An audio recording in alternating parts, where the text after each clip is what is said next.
गणेशाय नमः। श्री सीतारामाभ्यां नमः। श्री हनुमते नमः। श्री उमापते नमः। श्री गुरुवे नमः। सब संतन की जय जय। जय जय सीताराम। राधे श्याम।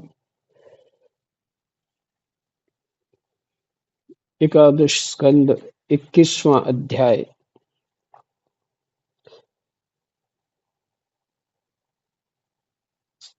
हम 23 श्लोक से ही शुरू करते हैं।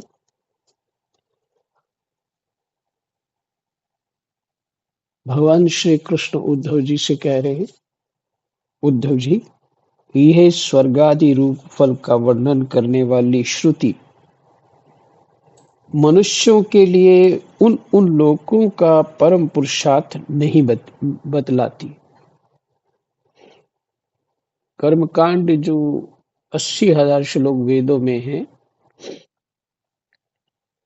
वो सकाम माने फल प्राप्ति के लिए, मनोकामना पूर्ति के लिए लगभग उसमें ये वर्णन है।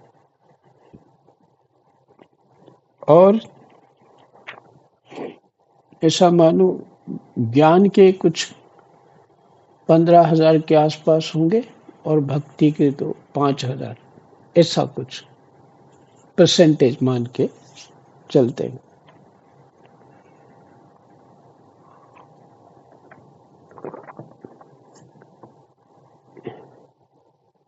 कारण ये होता है कि 84 लाख योनियों में जीव, पत्थर, मिट्टी, इस सब कुछ बनता है। तृण इत्यादि, वृक्ष इत्यादि, फिर छोटे छोटे जंतु वंतु सब बनता है। तो संस्कार उसके बस वही खाना पीना सोना, कैसे भी करके, चाहे शिकार करे, एक दूसरे को मारे, कुछ भी करे, बस वही खाना पीना सोना। तो उसके बाद जब वो पहला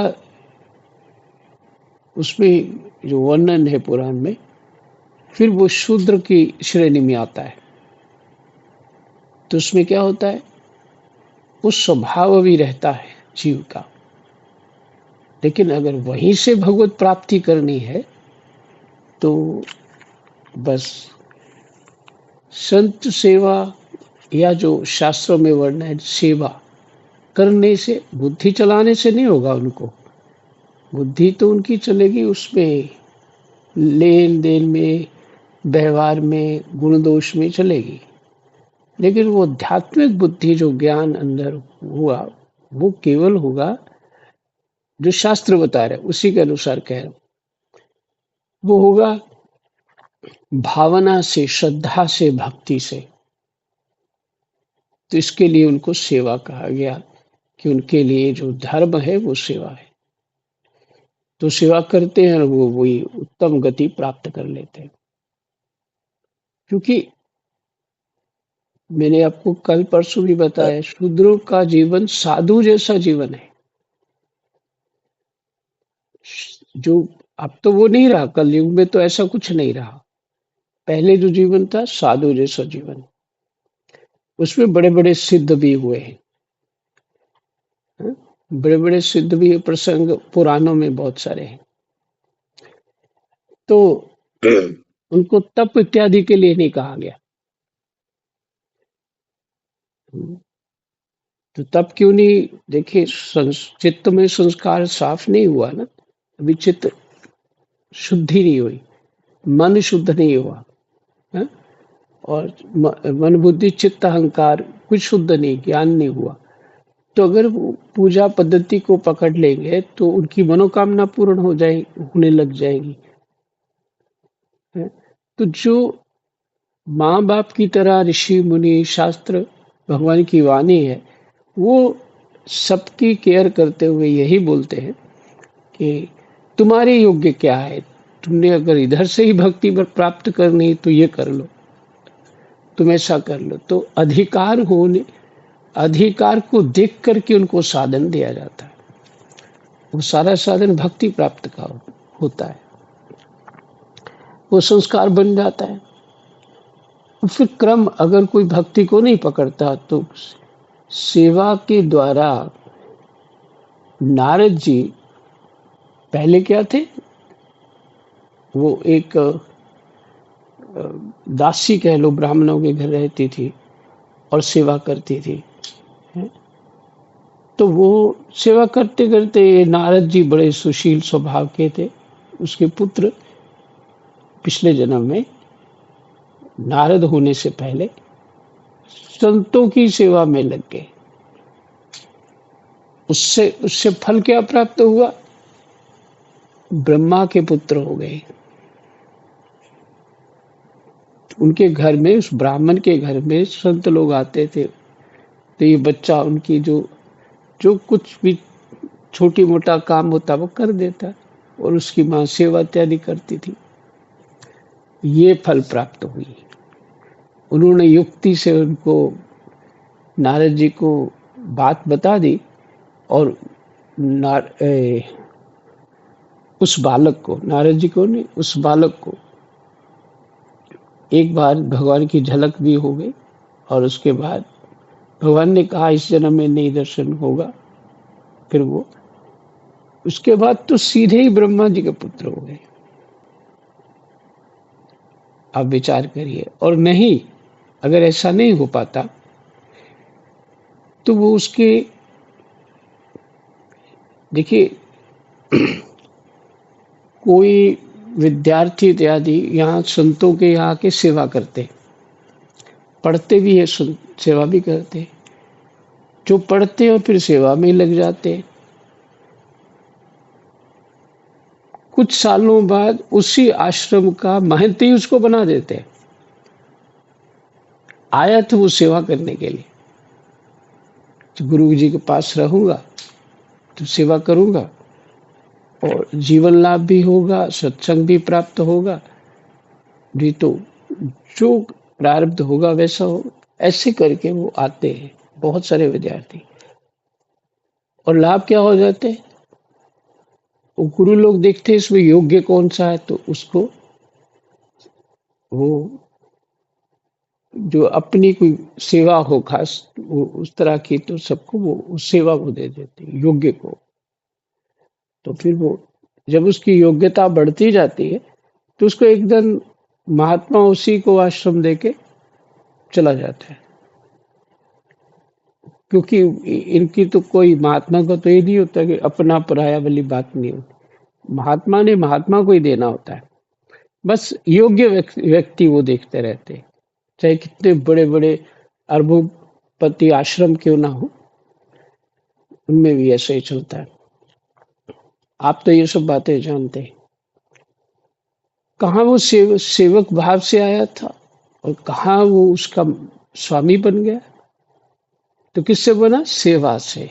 सेवा बहुत बड़ा गुण है, देवताओं को भी वश कर लेती है सेवा, तो मनुष्यों की का चले। सेवा तो देवताओं को भी वश कर लेती है। तो सेवा, शूद्र में सेवा बुद्धि दी, बड़ी सरल। सेवा का जो है धर्म, उसका है सेवा।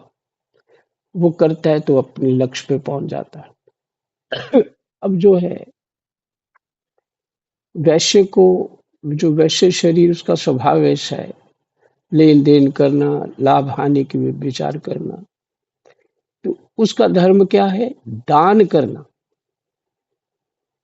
उसका धर्म है कि किसी को भूखा नहीं रहने देना, सबके बारे में सोचना, धन के माध्यम से सबके बारे में सोचना। तो ये भगवत सेवा हो गई। तो इससे वो अपनी प्रसन्नता प्राप्त कर लेता है। अर्थात ठीक है, बाद में धीरे धीरे भगवत बुद्धि हो जाती है सबसे, तो परम लाभ की प्राप्ति होती है। क्षत्रिय जो है वो सुरक्षा में अपने प्राण की प्रवाह ना करके सुरक्षा में सबकी रहता है। क्षत्रिय को भी देखिए कितनी बड़ी सेवा है। और ब्राह्मण सारे संयम करता है, और पिता की तरह इन तीनों जातियों की इन तीनों जातियों के बच्चों की तरह माने व्यवहार करता है उनसे, उनकी हृदय से उनके सद्कामना करता है। सहज होगा, ज्ञान होने पे ही होगा ये सब कुछ। हृदय से उसको होता है कि इनका कल्याण होना चाहिए, तो इसलिए वो उसके जीवन में तो तप ही होता है, संयम करना इत्यादि। और जब सत्व गुण बढ़ जाता है तो जो भी जीव होता है उसके प्रति बहुत पिता की तरह गहराई से, जैसे अपनी संतान के प्रति हित चाहता है पिता, वैसा वो हित समाज के लिए करता है। ये तो मुख्य मुख्य धर्म हुए। तो ये किस लिए बताया आपको? इसलिए कि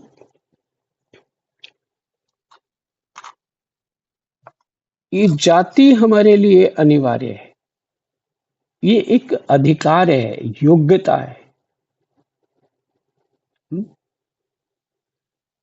तो इसलिए इसमें छोटा बड़ा कुछ नहीं है, अध्यात्म में छोटा बड़ा कुछ नहीं है। और सारे ब्रह्मा की संतान है। ब्रह्मा कौन है? भगवान ही तो है, दूसरा थोड़ी है कोई। ब्रह्मा कोई, जब भगवान ने सृष्टि रचना करनी होती तो ब्रह्मा पद प्राप्त कर लेते। तो यहाँ इसलिए बता रहा था, वेदों में इस तरह से भाग किए गए, वर्णाश्रम धर्म का जो महत्व है वो ऐसा है, पीछे जो आपने सुना। तो वेदों में जो श्रुति ये मनोकामना पूर्ण करने वाली जो विधियां हैं, व्रत हैं, दान हैं और बहुत कुछ है, ऐसे जंत्र मंत्र बहुत कुछ है। 80,000 श्लोक तो कोई कम नहीं होते। तो उसमें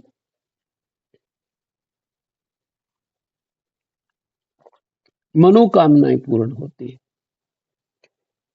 कि जीव का अध्यात्म में सीधा प्रवेश नहीं हो सकता, अध्यात्म समझ ही नहीं आएगा उसको।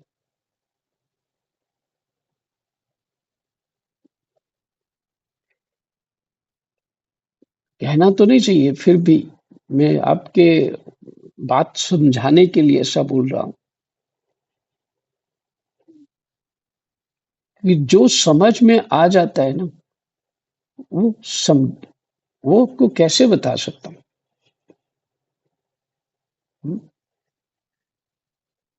प्रयास करने पर भी ऐसा, ऐसे आप लोगों से ये थोड़ा ये भागवत जी का सत्संग होता रहे, बीच में कुछ मेरे विचार की कोई गहराई आपको समझ में आएगी कभी।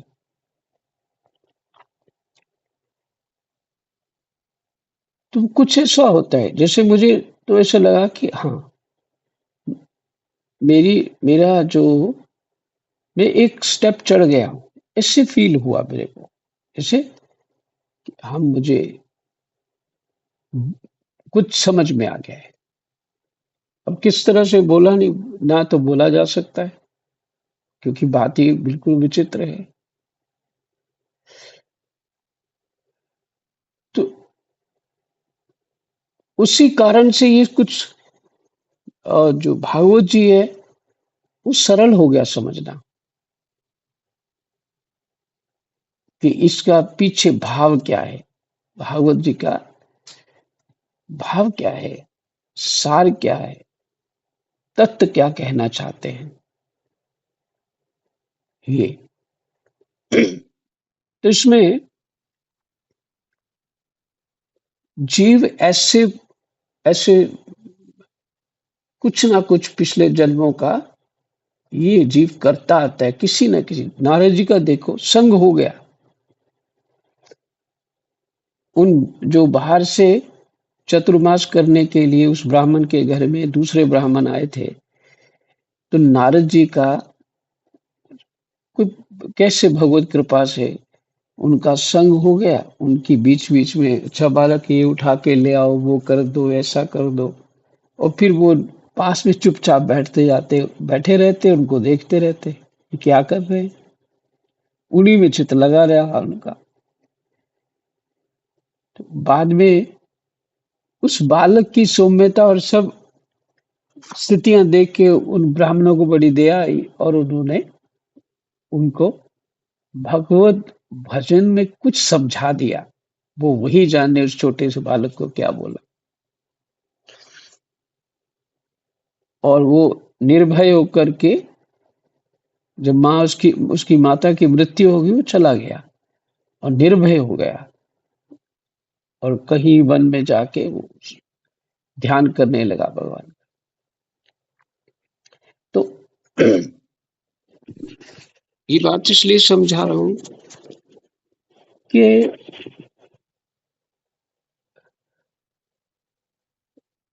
पुराण में ऐसा लिखा है,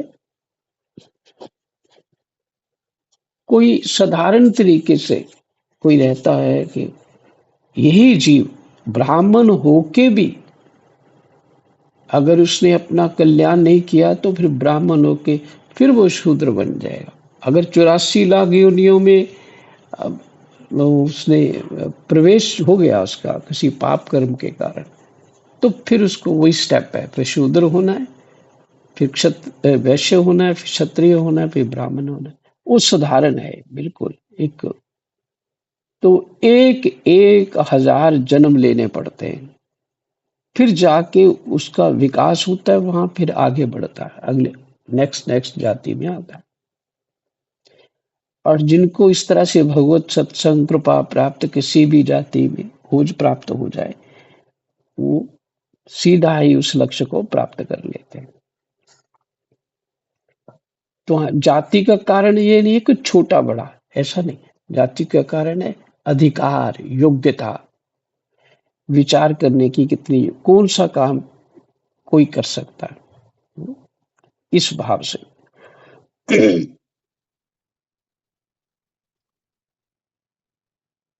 तो जो श्रुतियां हैं कामना पूर्ति का तो उपाय बताती है, पर परम पुरुषार्थ नहीं बतलाती।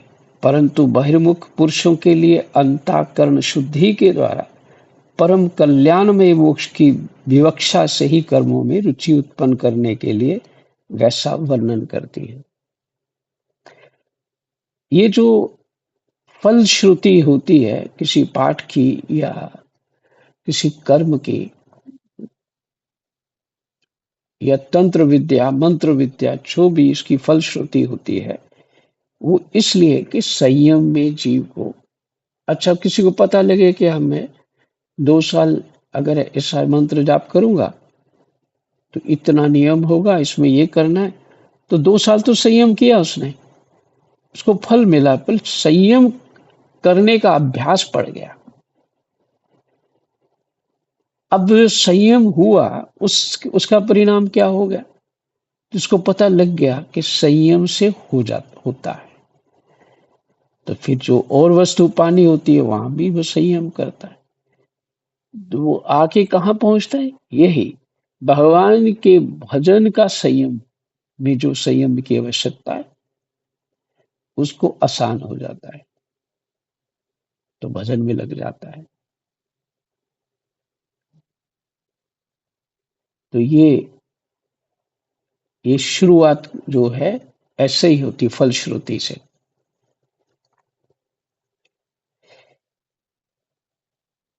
तो यही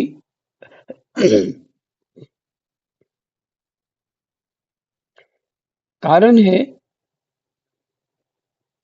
विवक्षा क्या है, कारण ये है कि उनको किसी तरीके से लोभ दे करके संयम, नियम और धर्म कर्म क्या होता है वो समझाया जाए, लोभ दे करके।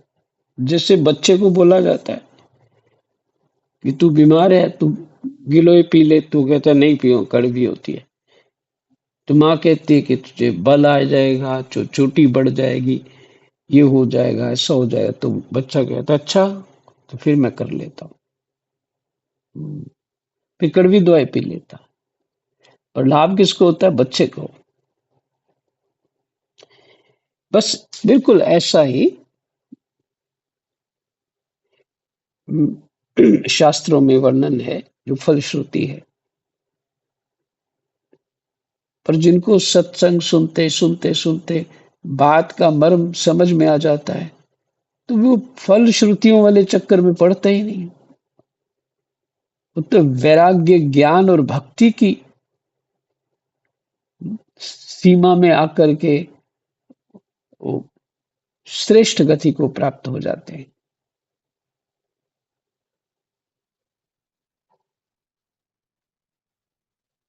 इसमें संदेह नहीं कि संसार के विषय भोगों में, प्राणों में और सगे संबंधियों में सभी मनुष्य जन्म से ही आसक्त हैं।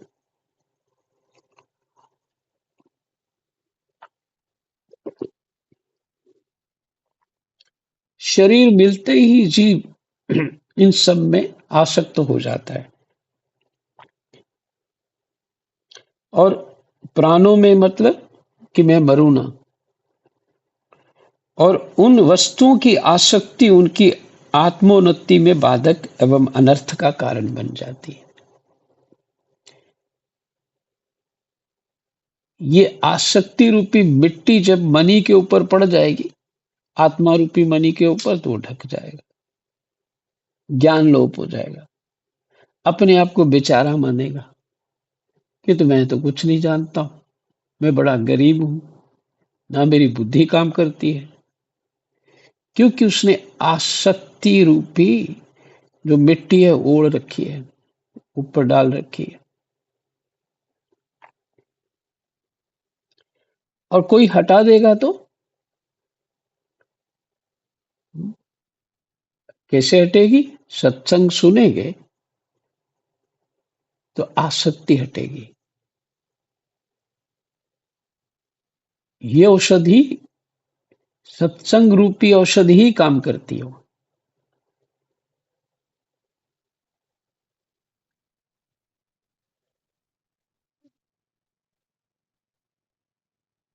मैंने एक आपको बात बताता हूँ, सुनीता जी को देखा, एक से एक बेवकूफ आदमी उनके पास पहुंच जाता था। और वो क्या करती थी बड़ी युक्ति से ना, अब देखिए वो किस तरह से चिंतन है उनका, बड़ी युक्ति से उसको अच्छी अच्छी चीजें खिलाती, तो उसको बड़ा अच्छा लगता है, ये माता जी तो बड़े अच्छे हैं। और बस अब वो क्या, उनको कुछ पूछती, तो तुम पाठ करते हो कुछ? देते नहीं। अच्छा ठीक है। कोई छोटी पुस्तकें रखी होती ऐसे ही कहानियों वाली, तो वो दे देती। वो उसने जीवन में कभी पढ़ा नहीं या कुछ सुना नहीं, तो उसको लाभ होता है बड़ा। फिर आ जाता व्यक्ति के, अच्छा मुझे वो और दूसरी पुस्तक दे दो। हैं? वो ये नहीं देखती कि ये कैसा है, बुद्धि वाला या कुछ नहीं, इस तरह से युक्ति से उनको, ऐसा मैंने कईयों के ऊपर उन्होंने ये प्रयोग किया, बहुतों के ऊपर, और बहुतों के जीवन उस लाइन में लग गए। माने अध्यात्म मार्ग को पूरा तो नहीं समझ पाए अभी वो, लेकिन ये देखा कि वो धर्म कर्म इन सब संयम नियम में उनका मन लगने लग गया।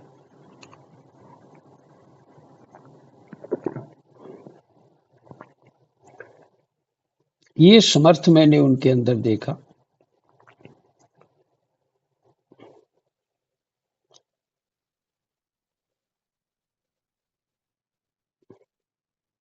और उन वस्तुओं की आसक्ति उनकी आत्मोन्नति में बाधक एवं अनर्थ का कारण है। वे अपने परम पुरुषार्थ को नहीं जानते, इसलिए स्वर्ग आदि का जो वर्णन मिलता है वह ज्यों का त्यों सत्य है, ऐसा विश्वास करके देवादि योनियों में भटकते रहते हैं और फिर वृक्ष आदि योनियों के घोर अंधकार में आ पड़ते हैं।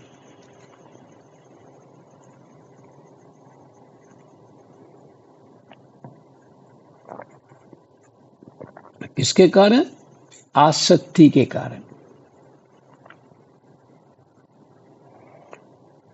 ऐसी अवस्था में कोई भी विद्वान अपने वेद राम राम ऐसी अवस्था में कोई भी विद्वान अथवा वेद फिर से उन्हें उन्हीं विषयों में क्यों प्रवृत्त करेगा?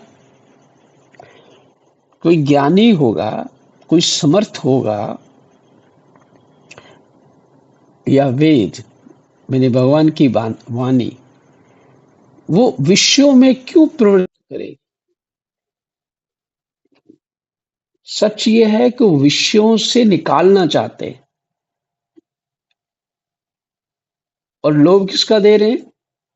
विषयों का, क्योंकि वो विषय ही चाहता है। लेकिन उनके पास ऐसी युक्ति है, जो तुम खाना चाहते हो ना वो ही देंगे, लेकिन वो असर देने वाले के हिसाब से करेगा,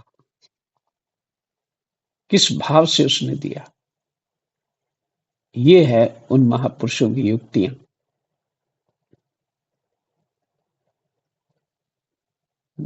उन महापुरुषों की ऐसी युक्तियां प्रत्यक्ष में मैंने इसको अनुभव किया हुआ है। और जीव सच्चाई को समझने लग जाता है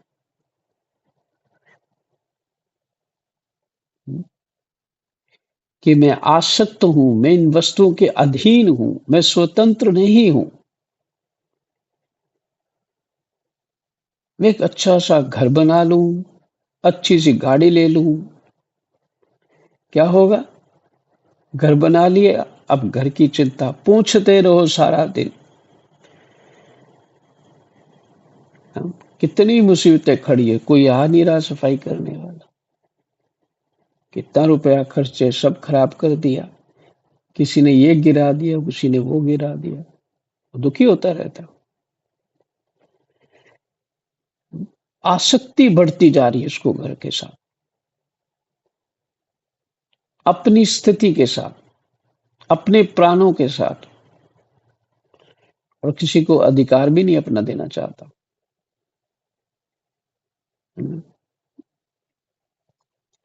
बिना सत्संग के बीमारियां पता नहीं लगती कि क्या बीमारियां लगी हुई हैं हमको।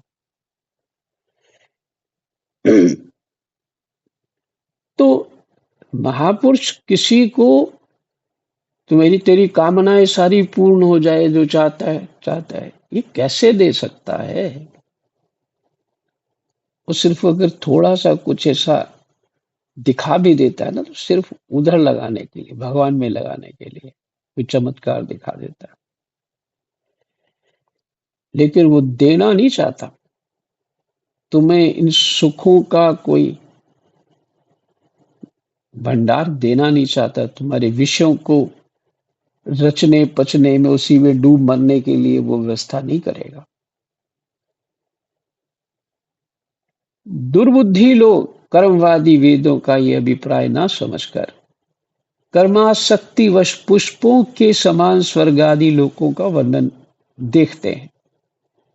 कौन लोग? दुर्बुद्धि लोग। कौन? कर्मवादी। और उन्हीं को परम फल मानकर भटक जाते हैं।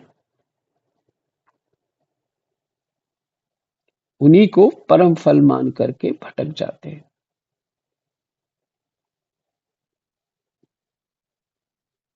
किनको? सुखों को, स्वर्ग आदि को परम फल मान के भटक जाते हैं। परंतु वेद वेत्ता लोग श्रुतियों का ऐसा तात्पर्य नहीं बतलाते। परंतु वेद वेत्ता माने तत्वदर्शी जो लोग हैं, श्रुतियों का ऐसा तात्पर्य नहीं बतलाते।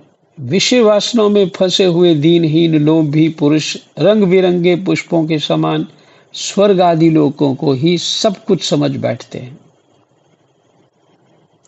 अग्नि के द्वारा सिद्ध होने वाले यज्ञ याग आदि कर्मों में ही मुग्ध हो जाते हैं।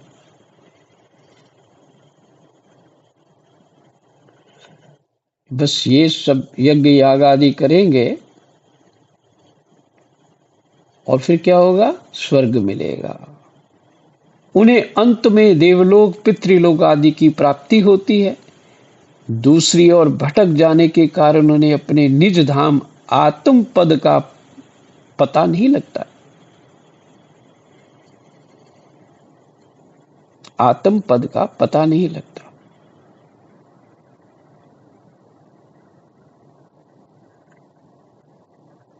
क्योंकि वो देवलोक पितृलोक में ही मस्त हो रहे हैं।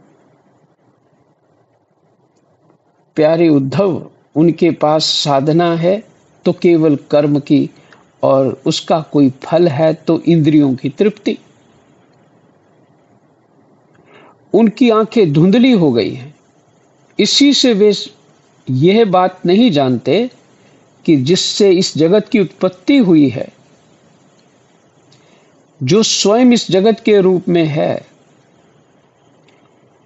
जिससे जगत की उत्पत्ति हुई है, जो स्वयं इस जगत में के रूप में है, वह परमात्मा मैं उनके हृदय में ही हूं।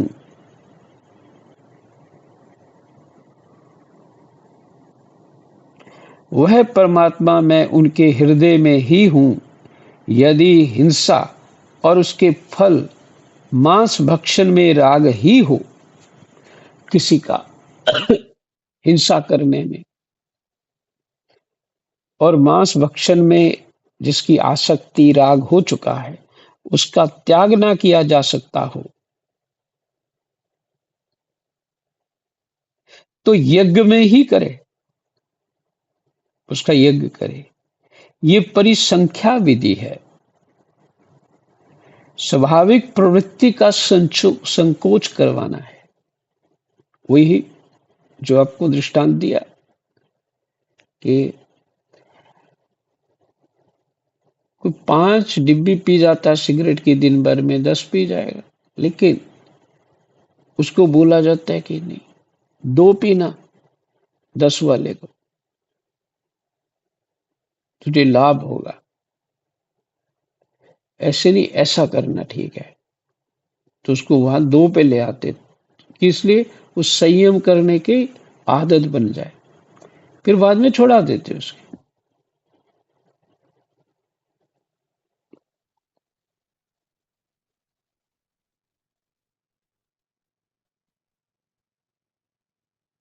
तो इसीलिए उसको उसमें बलि इत्यादि में जोड़ करके ऐसे मनुष्यों का भी महापुरुषों ने, भगवान ने ध्यान ध्यान रखा है।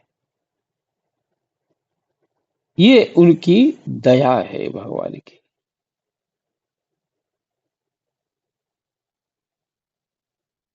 संध्या वंदन आदि के समान अपूर्व विधि नहीं है। ये कोई संध्या वंदन आदि के समान, ये जो परिसंख्या विधि स्वाभाविक प्रवृत्ति का संकोच करने करवाने के लिए है, तो संध्या वंदन जो है वो अपूर्व विधि है मेरे, वो सबसे उत्तम विधि है जो सुबह शाम संध्या करते हैं।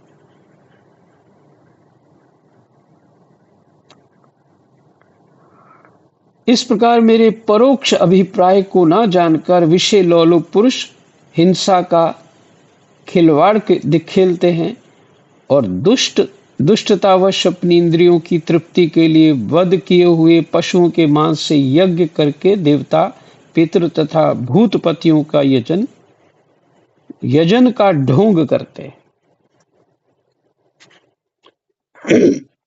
उसको भी ढोंग ही बताया है, उस यजन को ढोंग ही बताया।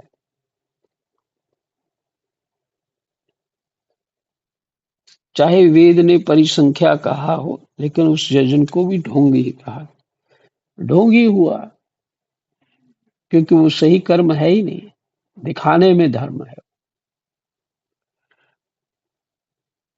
यही विश्राम करते हैं, क्योंकि समय तो हो गया है।